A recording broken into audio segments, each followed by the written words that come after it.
আসসালামু আলাইকুম গাইস, সবাই কেমন আছেন? আলহামদুলিল্লাহ আমি ভালো আছি। জোহরের আজান দিল মাত্র। আমি এখন জোহরের নামাজ পড়ে তারপরে আরবিদের রান্না করব। কি রান্না করব দেখতে হলে পুরো ভিডিওর সঙ্গে থাকুন। আর আমিও নতুন, আপনারা নতুন, একটু সাপোর্ট করবেন, একটু সাপোর্ট করলে চলবে।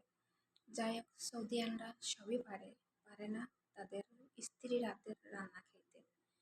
এই জন্য কাজের মানুষ তারা রেখে দেয়। আমার মনে হয় যে সমস্ত দেশটাই এমন, এরা কাজের মেয়েরে দিয়ে কাজ করায়, কিন্তু এক ফুটা যে পানি ঢাইলে খাবে ভয়তে পানিটুকু খায় না, কিন্তু পানিটুক তাদের সামনে নিয়ে রেখে আসতে হয়। যাই হোক, এখানে ব্যাপার আছে কি যে সৌদি আরবে আগের মতন আর সৌদি নাই।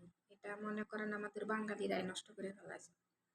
বাঙালি মেয়ে হোক ছেলে হোক, এরাই সৌদিটা নষ্ট করে ফেলেছে। আমি দীর্ঘ 7 বছর চলতেছে আমি সৌদির ঘরে আছি, ইনশাআল্লাহ আরো 1-2 বছর থাকার পরে হয়তো দেশে চলে যাব।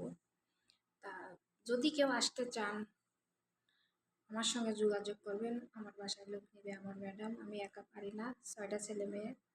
তারপরে সবাই মাদ্রাসায় যায়, এত রবিবারেতে সবাই মাদ্রাসায় যাবে, ম্যাডাম অলরেডি যায়।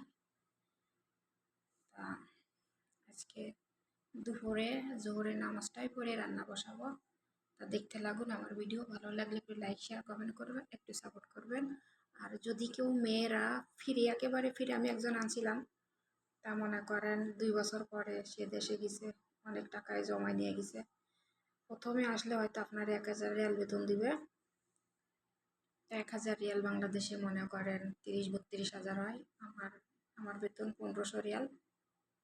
যাক, যেটা পাই আলহামদুলিল্লাহ ভালোই পাই, এতে আর ব্যাংকেও টাকা অনেকটা বাড়তি। যাই হোক, আপনারা যদি কেউ আসতে চান আমার সঙ্গে যোগাযোগ করবেন, আমি বলে দিব কোন জায়গাতে আসতে হয়।